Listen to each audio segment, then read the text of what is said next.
বিএনপির চেয়ারপারসন বেগম খালেদা জিয়া দুনিয়াতে বিদায় নিলেন। এই শেখ হাসিনা তাকে কতটা কষ্ট দিছে একটা মিথ্যা মামলা দিয়ে। তিনি নাকি এতিমদের টাকা মাইরা দিছে।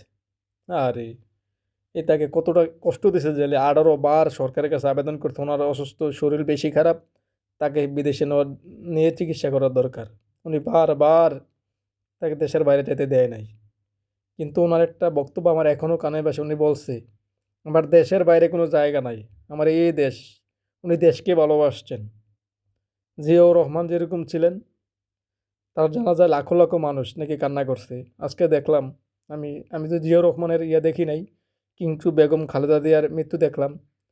পুরো বাংলাদেশ তার জন্য কান্না করছে। আল্লাহ যাকে সম্মান দেয় তাকে দেয়, আর যাকে আল্লাহ করে দেয় ভারত পালাই যায়। দেখছেন, শেখ হাসিনার প্রতি এখনও মানুষ থুতু মারে। এটা ইতিহাসের পাতায় হয়ে গেছে, শেখ হাসিনা পালাই গেছে।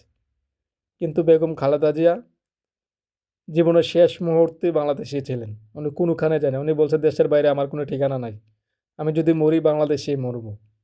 এটাই হচ্ছে একটা রাজনীতি, স্বাধীন রাজনীতি, আপসীন নেত্রীর কথা। দেশের জন্য উনি অনেক কিছু করে গেছেন। আল্লাহ যেন তাকে জান্নাতুল ফেরদাউস নসিব করে, এতটুকু আমরা কামনা করি আল্লাহর কাছে। আমিন।